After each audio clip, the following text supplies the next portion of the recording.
Support for Colorado Today comes from Credit Union of Colorado. With access to over 30,000 ATMs and a mobile app, they're dedicated to offering the services of a big bank with a heart. Learn more at honestlygood.org. Support for Colorado Today comes from Safeway. This Labor Day, fire up the grill and enjoy quality meats and fresh local produce from Safeway. Safeway proudly supports Colorado farms and small businesses. Shop in-store or in the Safeway app.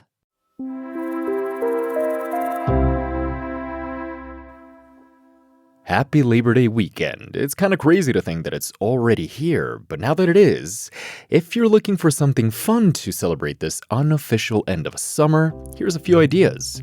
You can see hot air balloons in Colorado Springs, pursue an arts and crafts festival in Estes Park, and take a plunge at the last weekend of the season at Waterworld. I'm Arlo Perez Esquivel. And I'm Bazi Kanani.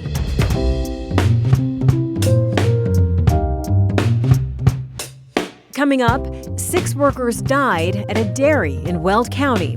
Now other workers in the industry say they're fearful it could happen again. Then, federal workers who've been laid off band together. It's not just about the employment, it's about the whole life that has been really ripped away from all of our community members. Why you can expect to see more filing for unemployment support soon. Plus, it was supposed to be an awakening about environmental disasters. It had been happening for decades, where this water was slowly coming into the watershed. But 10 years after the Animas River turned orange, has anything really changed? It's Friday, August 29th. Here's the news in Colorado today. People who work at dairies in Colorado say they're heartbroken and concerned for their own safety. Last week, 6 workers died at the Prospect Valley Dairy in Kingsburg. The victims include a father and his 2 sons, one of them still in high school. Bueno, a mí pues me da mucho pesar porque imagínate la familia como que. It makes me feel very sad because imagine how heartbroken the family is. Rosalba works at a nearby dairy, along with her own 21-year-old son. We're not using her full name because she's undocumented and fears deportation. She says most workers at her dairy are not U.S. citizens. She's grateful to have work and doesn't want to cause trouble for her employer, so she's fearful of speaking out. But after the deaths at Prospect Valley Dairy, she and other people who have family members in Colorado's dairies did talk with me about their experiences. Bazi, I want to talk about what you heard from them and the others who track the dairy industry. First, can you describe what exactly happened in this fatal accident last week? The cause of the accident is still being investigated, but we know that first responders found the bodies of the 6 people in a confined space at the dairy. People in the dairy industry believe that it was a manure pit. That's an underground space where several gases from decomposing manure can build up. The most dangerous one is hydrogen sulfide gas. At high concentrations, it can cause a person to pass out almost immediately and can cause death within minutes. The coroner has not released the cause of the deaths, but the first responders suspected the likely cause was hydrogen sulfide. That's really awful. Is that the biggest danger that dairy workers face in the farms? It is a very serious and a big concern, but certainly not the only one. You know, there's the inherent danger that comes with working around large animals, moving around 1,200-pound cows. Rosalba told me that workers get hands or feet broken by cows, and many of them don't have insurance to help them deal with injuries. And then there are different kinds of hazardous gases they can encounter. Rosalba said that just last week, a worker at her dairy had to be hospitalized after accidentally mixing chlorine and acid together. Those are cleaning chemicals used on milking machinery. And again, there is that danger of the gases that come from manure. Prospect Valley Dairy had a lot of manure to manage.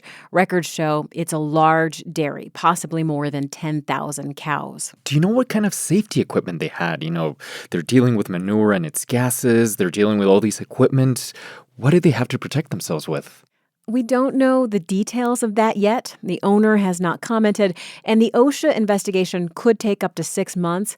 OSHA does have safety standards for confined spaces, but those standards are only guidelines in the agriculture industry, so they're not really enforceable. And Rosalba and others I spoke with said those protections are not commonly provided. Here's Maria, who lost friends in the accident at Prospect Valley Dairy. She works at a nearby farm and has also asked for anonymity to protect from retaliation at her job. All of us have family that work at a dairy farm. Everything they do with toxic gases, it's impossible for someone to work without protection because it's so dangerous.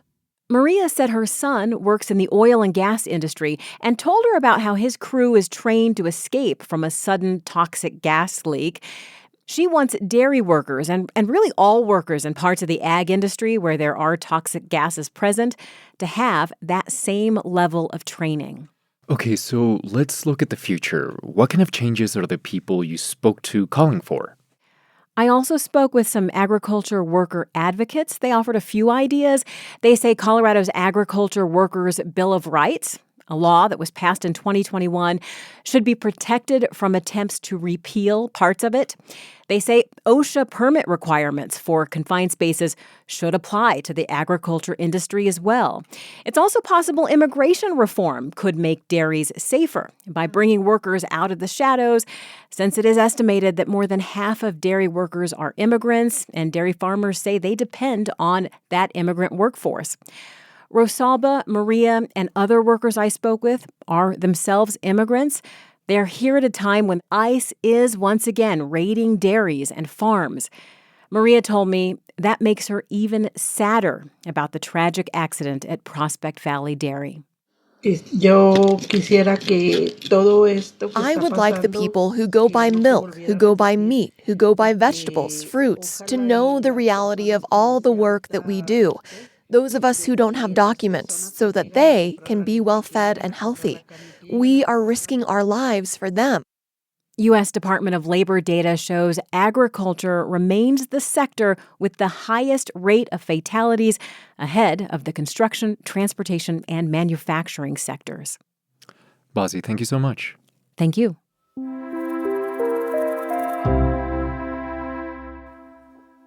If you've lost your job because of federal cuts, you're not alone. And Andrew Hudson, who runs a popular job board in Colorado, says he expects a surge of laid-off workers to file for unemployment in the next few months as their federal paychecks run out. Many of those federal employees were put on administrative leave. Others were put on severance, or they're waiting for their severance to end before they file for unemployment. Former federal workers and people who've lost contracts are looking for other kinds of support, too. We talk a lot in our group about trying to help our members transition to the private sector, for example. What skills are translatable from international development to the private sector? Alexandra Fiorillo helped form a group of people who have been laid off. They meet regularly in person in Denver and online across the state. They call themselves the Tuesday Group, and CPR's Ryan Warner went to listen in. Ryan, who was there? Bazi, it was all folks who worked in international aid. And one thing the founders told me is they're used to being scrappy and finding ways to make it work in dire conditions overseas. Now they're applying those skills to help federal workers and contractors, indeed, who are laid off. Many members of this Tuesday group worked hard to get credentials, engineering degrees, law degrees, PhDs. We're talking years learning languages. And in a matter of weeks or months, their livelihoods disappeared in what they call a cruel manner. And we'll be here until everyone finds something that allows them to stay in their homes, keep health insurance, have affordable childcare, stay healthy, stay sane, stay supported. It's not just about the employment, it's about the whole life that has been really ripped away from all of our community members. They called their first meeting a sad hour as opposed to a happy hour. Now the group has about 300 members overall. I met Ken McClune, who lives in Boulder and worked with USAID. We were in charge of climate risk management and understanding how climate would impact the development work that the agency was promoting. Right. If you're thinking about feeding a nation, you've got to think about whether its farms are getting sunbaked and less water. And less water, right? So then you might bring in a different type of food and suggest that as a way to grow so that it could be adapted to this different environment. Listening to him and the others, it's clear the work itself was deeply meaningful to them. McClune is among those looking for new work and coming to grips with the idea that he might have to leave Colorado to find it. Others may have to find a new field altogether. A really tough time. While these former federal workers or contractors have been off the job, especially if they did not have a severance, I imagine many of them are dealing with financial issues. Oh, yes, and significant ones. According to a survey the Tuesday Group sent its members, 60% have tapped into savings, 20% have taken on new debt. They commiserate about landing work in the private sector, the AI screening, the stiff competition that's only getting stiffer as more public sector workers join the job market.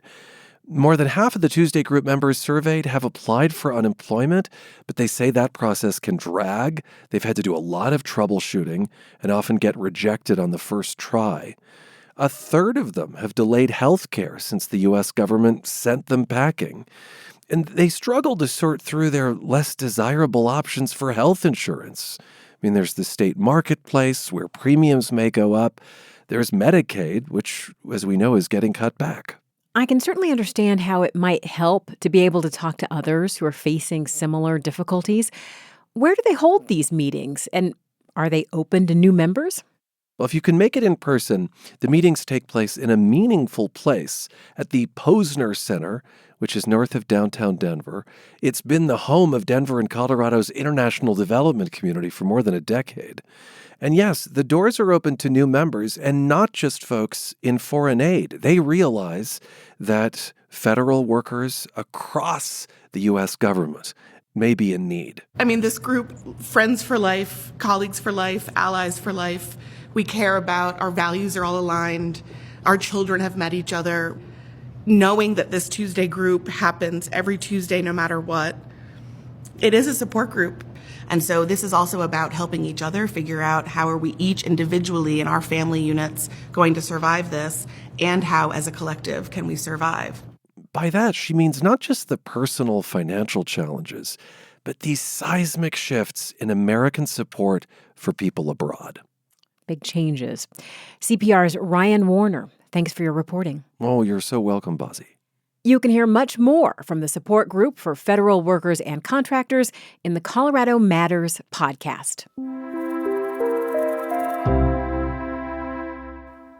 This month, around Durango, people are remembering the surreal moment that the river turned an alarming shade of orange. It was shocking because it was so vivid and because it happened on such a beautiful, clear day. Everybody got off the river, the rafting company shut down. That was 10 years ago. Jonathan P. Thompson wrote a book about the Gold King mine spill. It was an environmental disaster triggered by cleanup work of a long-abandoned mine, which had been leaking wastewater for years. So the EPA went up to try to figure out what was going on. They just wanted to kind of poke around in it a little bit. And when they poked around too much. And they breached the dam, if you will, that was holding back the water. The accident unleashed millions of gallons of acidic wastewater into the Animas River. The Animas flows through the center of Durango and is a vital source of drinking water, irrigation, and summer recreation.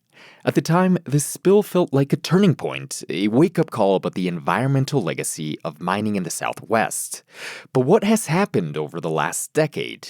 The river isn't orange anymore, and state studies found that the spill didn't do much long-term damage.